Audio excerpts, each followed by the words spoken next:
kita pada pelajaran fikih. Sebelumnya kita sudah bahas tentang jual beli. Apa yang kalian ingat tentang jual beli?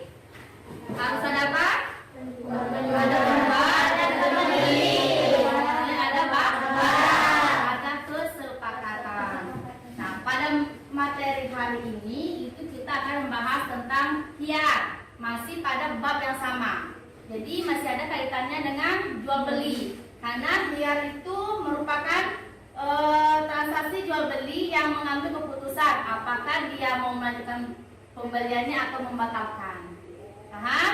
Nah, jadi pada pertemuan ini, pada materi khiyar itu tujuannya dalam pembelajaran ini kalian harus memahami atau bisa menyebutkan pengertian dan hukum dari khiyar. Kemudian yang kedua, kalian bisa mengelompokkan macam-macam khiyar atau jenis-jenisnya. Yang ketiga, kalian dapat menganalisis hikmah dari adanya khiyar. Kemudian yang keempat, kalian bisa nanti memberikan contoh bagaimana tata cara khiyar itu yang benar.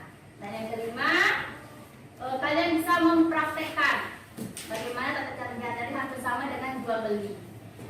Ini yang akan kita bahas. Yang pertama adalah pengertian khiyar, kemudian macam-macam khiyar dan khiyar.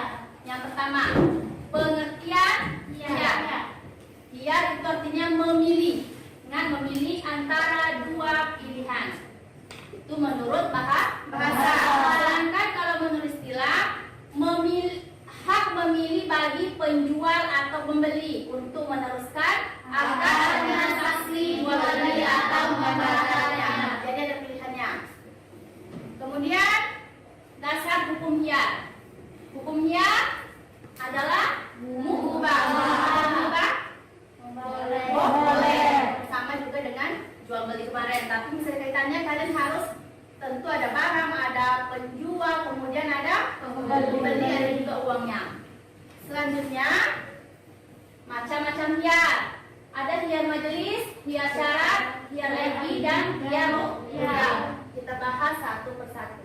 Yang pertama, khiyar majelis adalah khiyar yang berlangsung selama penjual dan pembeli masih berada di tempat jual beli. Artinya kalau kalian belanja misalnya di toko ini, kalian masih berada di situ. Kalau kalian sudah pergi, itu transaksinya batal. Selanjutnya khiyar syarat adalah hak penjual atau pembeli atau keduanya untuk melanjutkan atau membatalkan selama masih dalam masa tenggang waktu.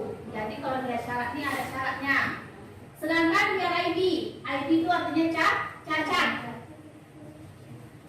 Kemudian hikmah khiyar.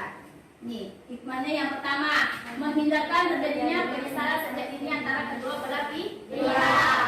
Jadi misalnya kita tidak cocok dengan barangnya, kita tidak nyesal melakukan pembelian tadi. Kemudian memperkecil kemungkinan penipuan dalam jual beli. Masalah dari yang sudah dilupakan tadi dari pengertian macam-macam, kemudian hukumnya, kemudian hikmahnya. Ayo yang bertanya. Kan misalnya bukan kita membeli barang, terus barang yang kita beli itu kita bawa pulang dulu ke rumah. Pas sampai di rumah kita tuh baru sadar kalau barang itu tidak cocok, bisa tidak dikembalikan. Nah ya, pertanyaan yang bagus. Jadi misalnya kalian beli barang, kemudian sampai di rumah baru kalian tidak cocok, mau dibalikkan apa tidak. Nah, itu sebenarnya bisa termasuk kategori khiyar majelis dengan khiyar syarat. Kalau kalian buat kesepakatan dengan penjual, itu termasuk syarat, bisa kalian kembalikan. Tapi kalau khiyar majelis itu tidak boleh, harus kesepakatan dari penjual. Nah, saya langsung untuk kelompok 3 orang satu kelompok. Ya, untuk mengamati dari video selanjutnya nanti putar lagi. Jadi, sekalian kalian perhatikan ini. Dari jenis khiyar.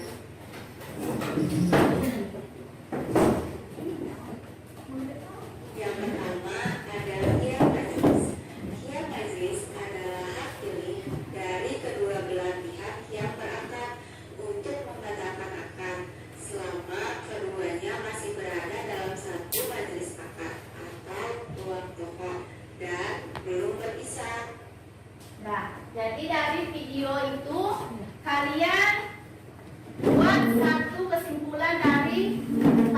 tadi. Kesimpulannya, kemudian kalian buat contoh selain dari video tersebut. Paham? Ya, itu kalian kerjakan per kelompok. Kedua, memaparkan hasil dari diskusi kalian tentang kesimpulannya. Assalamualaikum warahmatullahi wabarakatuh. Waalaikumsalam warahmatullahi wabarakatuh. Kesimpulannya, khiyar itu ada 4, yaitu khiyar majelis, khiyar syarat, khiyar ID, khiyar rukyat. Nah, jadi kesimpulannya dari video tadi, khiyar itu adalah memilih antara membatalkan atau melanjutkan.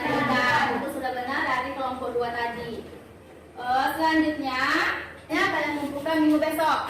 Ini berupa KPD. Ini masing-masing orang yang kasih latihan. Kalian kerjakan di lembar kerjanya. Pilihan ganda.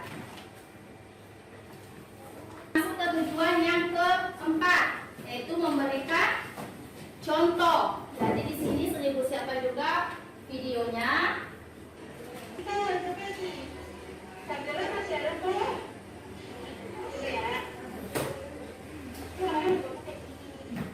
Sudah, itu salah satu contoh khiyar syarat. Bagaimana cara kita transaksinya dengan khiyar syarat tersebut. Jadi ada barangnya, kemudian ada kesepakatannya. Dia melihat laptopnya bagus seperti tidak, nanti baru dikembalikan. Itu namanya khiyar syarat. Selanjutnya kita masuk ke tujuan terakhir, yaitu mempraktekkan salah satu contoh dari khiyar tersebut. Iya, iya. Maaf ya Mbak, katanya sudah dibeli Al-Qurannya, jadi tidak jadi dibeli. Oh ya, lalu. Baiklah, materi kita sudah selesai tentang khiyar. Jadi ibu mengajak kalian untuk mengambil kesimpulan bersama dari pengertiannya. Apa tadi pengertiannya?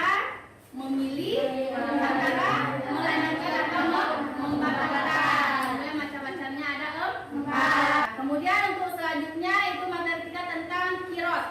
Jadi kita akan bahas pengertiannya apa, hukumnya, kemudian macam-macam. Itu yang akan kita bahas selanjutnya. Baik, kita siap-siap untuk pulang.